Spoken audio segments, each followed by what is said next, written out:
watch, they threw a drink up top. Yeah. Oh, whoa. Did somebody just throw something in our car? Arrest. They just tried to hit the car. They're still hitting the car. Whoa! That was loud.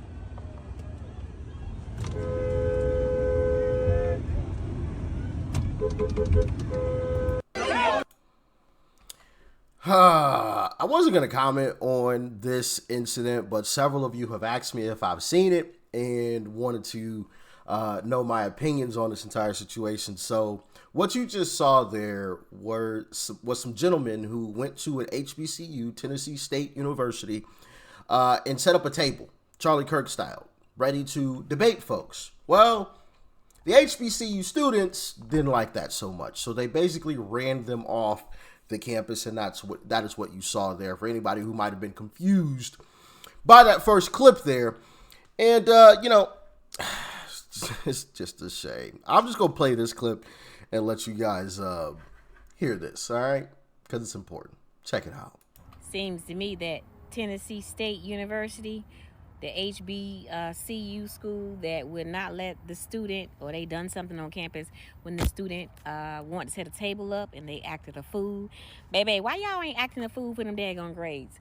Why only 15 to 16% of the entire school graduates? Y'all ain't worried about that though. Y'all worried about something else. 15 to 16% of all students at Tennessee University, or what is it? Tennessee State University, are graduating. Can you imagine? Can you imagine being proud that only 15 to 16% of everybody in the whole school actually graduates?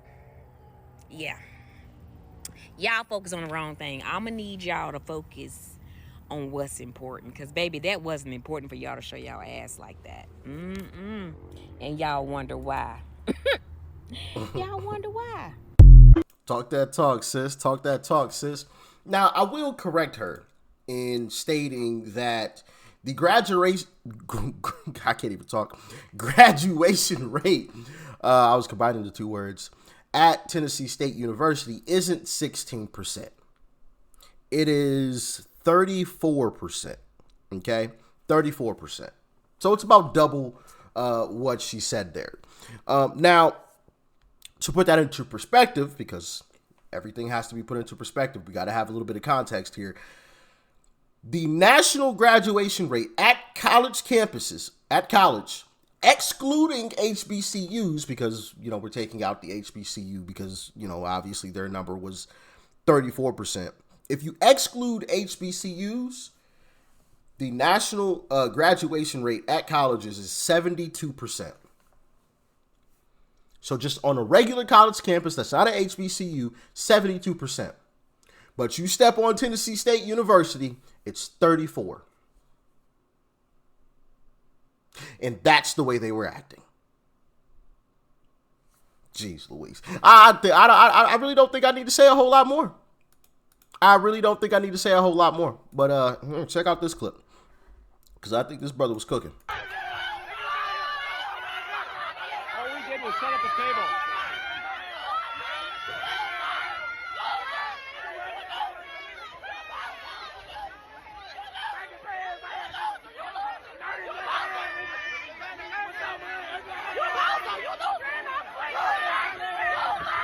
I've never heard of Fearless Tours, but he went onto an HBCU campus and proved that we are incompetent and we cannot sit down and have a civil conversation. All he did was set a table up for 10 minutes, and they started doing this. But you want to know what it was? It wasn't the message. It was the color of his skin and his hat. They felt like because a white man with a Make America Great Again hat on came to their campus and set up a table to have open debates, they felt like they had the right to riot, make BLM signs, which they don't even know. They probably don't even know that George Floyd family ain't getting not a drop from them. They don't know that George Floyd put a gun to a pregnant woman's head. They don't know that he was high off fentanyl while actively committing a crime. That's why he died. And I honestly don't blame them college students, bro. Also, what exactly did the BLM organization do for black people? That was positive. I'll say that. Other than, buy a few black folks some mansions, what did it do? I'm just confused. Anyway, carry on. It's the environments that they grew up in. You gotta think they're in college. Black Lives Matter started 5 years ago, meaning they was in high school when Black Lives Matter was going on. So from as long as they can really politically remember, white man has always been bad. And that's what's going to keep America in the same spot it is. Keep the black community in the same spot it is. Because when we don't get our way, we want to riot, do all this hooting and hollering instead of sitting down and talking to one another. You think our ancestors are proud of that shit. And I guarantee you, these stupid probably feel like they did our ancestors a great service.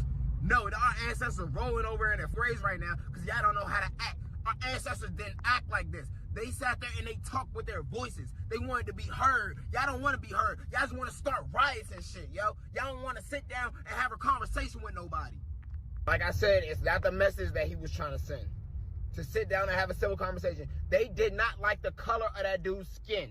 I don't care. That is pure racism. Let it be the other way around. Y'all be ready to rally through the motherfucking streets all over the United States of America. They said that dude provoked them. What the fuck? Talking about provoke? Dude went there, sat up a table, and sat down to have open debates. What the fuck did he provoke? I know he provoked y'all stupid ass inability to have a civilized conversation with somebody. Charlie Kirk said people resort to violence when they know they're wrong and they can't accept it. We love talking about white supremacy this, white supremacy that, but what about black supremacy? If this doesn't look like black supremacy to you, I don't know what the fuck is. Let a whole group of white people go through the streets and do this and tell me what the hell it is. Doing all this hooting and hollering like Trump ain't the one who permanently secured funding for HBCUs. Shut the fuck up. Got all these Black Lives Matter signs up, and who does Black Lives matter to? It don't matter to black people who exterminate each other at 13% of the population and 60 murders. Y'all don't care about that though, but when a white man do it, y'all want to throw up y'all BLM signs. I ain't gonna lie, bro. This shit motivated me to get up and go do the same exact shit bro is doing, bro. Cause I promise you, I ain't going nowhere. You can call me whatever the fuck you wanna call me. I ain't going nowhere. I'm gonna sit there, I'm gonna wait for somebody to touch me, and I'm gonna laugh at your ass getting arrested. Sit down and debate or go somewhere else with that bullshit. Y'all ain't intimidating me. Cause I guarantee I tell all y'all motherfuckers a new asshole in any debate you want to talk about. As a black man, stop playing with me. And that's what I'm saying, bro. The sooner y'all start realizing between right and wrong and not black versus white, bro, this world will be a so much better place, bro. What these motherfuckers did at that HBCU to that young man was 100% wrong, bro. This is the United States of America. We got the freedom of speech. Yes, you got your freedom of speech too. But how about we sit down and we both voice our First Amendment right together and we come to a middle ground? No, y'all want to riot. Y'all want to stand with black people if y'all right or wrong, and I hate that. He made a lot of great points. One of the great points that he made was that, I think it was a Charlie Kirk quote, something about, people resorting to violence when they can't form an argument, right? When they can't refute what it is that you're saying, they resort to violence or name calling, right? And it's funny because, and he said the same thing, if the roles were reversed, if this were a predominantly white college with a couple of black people, somewhere on campus trying to voice their opinions, and they were ran off of campus by a mob of white people, oh my goodness. Mainstream media, Democrat politicians, they would all be in a tizzy. Oh my goodness, racism in America, blah, blah, blah, the whole nine. But they ain't got nothing to say when two white kids get ran off of campus by a black mob, though. Interesting how that works. So I brought up these statistics on murder, and yeah, he was right. I think he said 60%. This shows 55.9% of murders in America are committed by black people. A little over half. And we're talking 13% of the population. This is according to AI, obviously AI can scan through a lot more data than I can in the middle of a video, but according to AI, 55.9%. Crazy, man. Absolutely crazy. Same perspective. And this is y'all problem now, because y'all say that y'all want people to be able to speak as they please and do as they please here in America. But as soon as you come across somebody who doesn't have the same perspective or worldview or political views as you want to silence them. Like, I don't know, for example, the situation at TSU.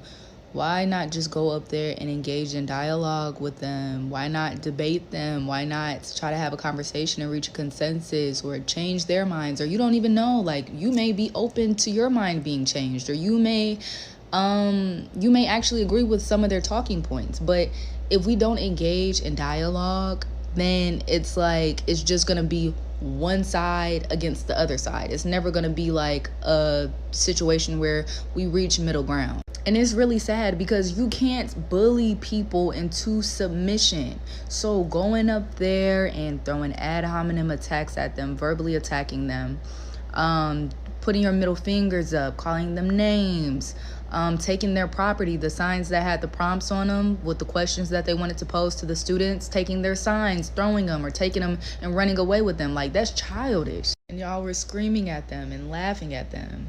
And all they were doing was just sitting there with the hopes of engaging in dialogue to maybe, see if they could change somebody else's minds, or maybe their minds could be changed on some things. That's how we usually reach solutions and resolutions for, different political issues or whatever. And it kind of made me sad to watch, because you guys are really some bullies. Y'all are bullies, and y'all thought that was funny, and y'all thought y'all ate that up. You didn't eat up. You look a damn fool. Y'all look like some idiots. Why not try to articulate your positions instead of attacking these people verbally, whatever, bullying them? Y'all look like some idiots, and it looks like you can't articulate your position and you can't debate, so that's why you had to resort to violence, and you proved nothing. Absolutely nothing. The only thing that was proved there is that they're ignorant. That's it. That is all. Because once again, if the roles were reversed, all of those people you saw in that video would have a major problem with it. But it's fine when they do it. It's a problem if somebody else does it, though. And that's the crazy part to me. Well, one of the crazy parts, because just running people off of campus simply because they wanted to debate is absolutely crazy to me. Absolutely crazy. Refute what it is that they're saying. Prove them wrong. Make them look silly. Record it if you need to, right? That would have actually gone viral. That would have actually gone...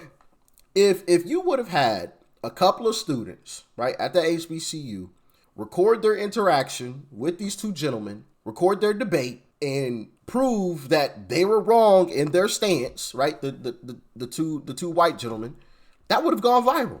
That would have gone absolutely viral. And then they would have proved something. But just by running somebody off of a campus, you didn't prove anything. Well, I take that back. They did. They proved that they couldn't argue any facts against what it is that they were saying. It proved that they couldn't articulate any type of good pushback, right? Any good. I don't even know what. I couldn't see the signs that the guys were holding. I don't think it showed it in that clip. Maybe it shows it in another video. Anyway, it shows that they couldn't refute what it is that those two gentlemen were saying. So you resorted to violence. Simple. Anyway, silly stuff, man. Especially from a college whose graduation rate is 34%. And I've seen numbers that are lower than that, so I may have to do some more research. I've seen numbers that are like 22% graduation rate at that college campus. So I may have to do some more research. They might have got a little more credit that graduation rate. But hey, listen, with that type of behavior, I am not surprised by a graduation rate of less than 35% when the national rate is 72. I'm not surprised. That behavior says everything that I need to know. Childish behavior. Yep, childish behavior, and the graduation rates reflect that behavior. Absolutely sad, pathetic, and hopefully one day we can get out of that, right? Hopefully one day we could have, HBCU campuses engage in a thoughtful debate, even with folks that they disagree with, and we don't have stuff like that and people celebrating it and clapping and keying. It's just silly, man. Anyway, y'all get in the comments. Let me know your thoughts and your opinions about all this foolishness. I'm out.